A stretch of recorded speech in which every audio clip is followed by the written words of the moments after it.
All right, so first topic, kind of a more broad one. Congress recently voted to change the student loans to market-based, I guess, rather than the set rate. And so I just wonder what your general thoughts were on that move by them and Yeah. how that affects students, you think? I would say mixed, because it means that in times when interest rates are very high, obviously the payback is going to be higher. Right now, interest rates are more modest, so it's not as much of a concern. But I think it means that you don't have any guarantee about the rate of interest, and that's a concern, because it could be much higher in the future. Just that. So, and as a matter of fact, I suspect in the long term it's going to mean higher interest rates for students, which will mean that the cost of borrowing money is more, and the burden of borrowing will be greater. And I guess the interest rates differ for, or the cap on the interest rate, I guess, is different for graduate students as opposed to undergrad students. It's higher for graduate students. I did not remember that. Most of the time when I see the discussion of loan and debt, the focus is on undergraduates, and after 4 years or 5 years. And I've also seen discussions of debt in some areas like medicine, which are very, very high, but I don't know what graduate students overall the debt is like. Okay. Another thing also obviously dealing with the government funding is the budget cuts enacted by the Kansas State Legislature. And so I was just wondering what kind of changes, I guess, the university are saying this year, and what adjustments have had been made, and how kind of that shortfall is being compensated for. Well, on this campus, Lawrence campus, primarily it will affect faculty hiring, and how many faculty we can hire in different areas will be down because of that. And of course then that affects the offerings, the kind of offerings and so on that we can have for students.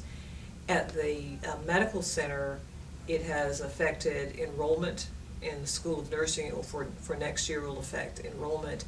And there are some programs outside of the medical center that we run that will be discontinued. So it's having a definite effect.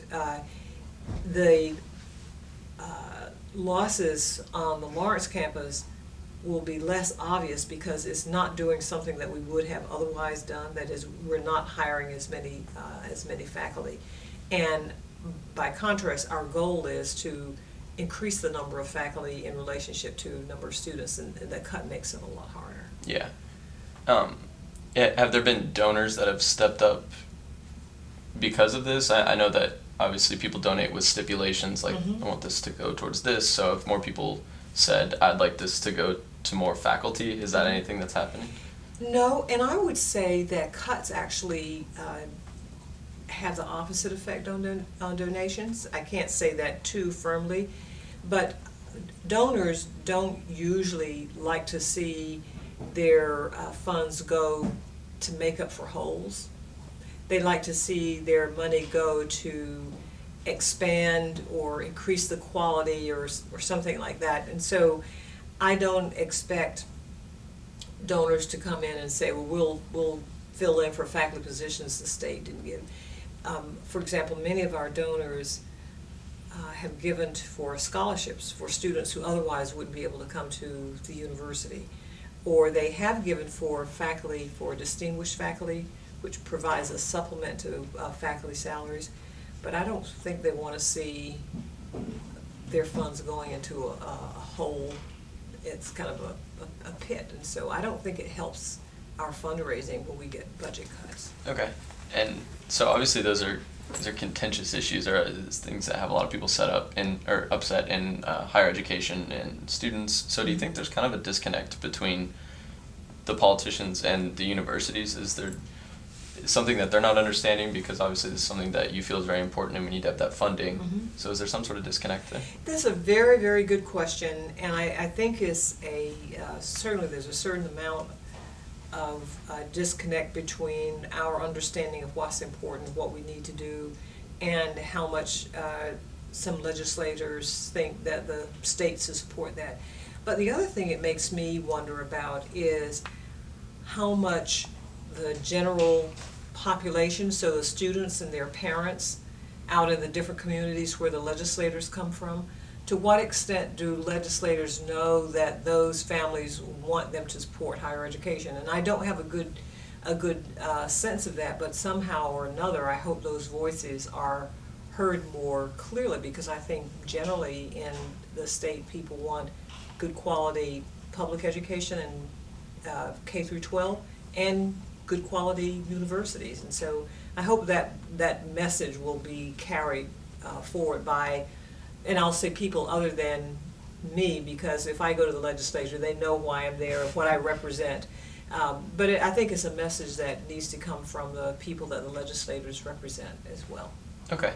And this is a topic that I don't know if you're going to be able to give me a great answer on or not, but I tried to take online classes this summer, and I just wasn't aware that they're about the same cost as regular classes, and I'm an out-of-state student, and so I wasn't able to pay for that, and I just wanted to do summer online classes just to kind of shore up, you know, when I'm going to be able to graduate on time and stuff like that. And so I had to go to Barton and take those online classes for much cheaper, and they were tailored to transfer to KU. Mm-hmm. So I was just wondering if there's anything changing with the online classes to kind of make it, because I would have liked to take them here Mm-hmm. if I could have afforded it. So I was wondering if anything is being done with the online system to kind of update it almost, Mm-hmm. or make it more feasible. That is what you're asking touches on a big question. So, and it's one that many universities discuss, that is, if you're offering a course online, should it be the same as your regular offerings? Does it cost you the same to offer it? Some online courses can cost less, some can cost more. Mm-hmm.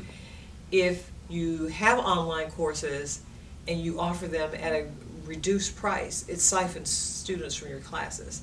And so that is a topic of conversation here and many other places. What should the relationship be between the kind of courses, the offering? There are certainly online or combined online and in-class offerings that can be more expensive than in-class. So that's a very important issue that is being discussed. Okay. That's kind of my bigger topics. And then a little more, I guess, specific to the university, the construction on campus. I guess just what are your general thoughts on how that went this summer, and were there any major complications, and how do you see it going forward? I don't think there were any major complications. I think there were a lot of annoyances in that it took longer to get where you were going to be when the streets were torn up on Jayhawk Boulevard and also at other parts of the campus. But overall, the construction, I think, is a good thing. It's a sign that we are either repairing things that need to be repaired or building new things, you know, doing upkeep. And so overall it's positive, and with a little bit of patience, we'll have a better infrastructure here than we had in the past. So some of it's going to be going on for a while, but it's going to be better. Yeah, are you looking forward to seeing kind of the finished product? I know it's a few years down the road, I am. but I think it's going to be all right. Oh It's yeah. worth it, yeah. I have to say that when Jayhawk Boulevard was torn up this summer, I did used to go out there and walk along and look at it and think, how is this possibly going to be done in time for school? But it was done, and so it worked. That's what I was wondering too, just like driving around kind of on campus during the summer, because I was Yeah. here over the summer, and so I was just like, man, I really hope that this is Oh cleared yeah. up. Oh yeah. So. And so just, what are your general thoughts on how the football game went? I know that you said you were there this weekend. So. It's great. We're now undefeated. And we played. We were undefeated before, but we've played and we're still undefeated, and that's great. So I think it was a really good beginning game. There were a lot of students there. Students stayed during the game. There was a lot of support for the team. So we won, but I think it was also a good football experience for everybody. So you like the direction that group? I love track? winning. Okay, great. So. And then just kind of how do you think the school year's gone off to a start? We're a couple weeks in now. Mm-hmm. Several people have asked that, and I think that we have had a good start to the school year. From the first year activities that we had, the Common Book and the convocation were very well attended. Students seem to be happy to be here and excited about the year. And so there's a lot of energy on campus, so I think we're off to a good start.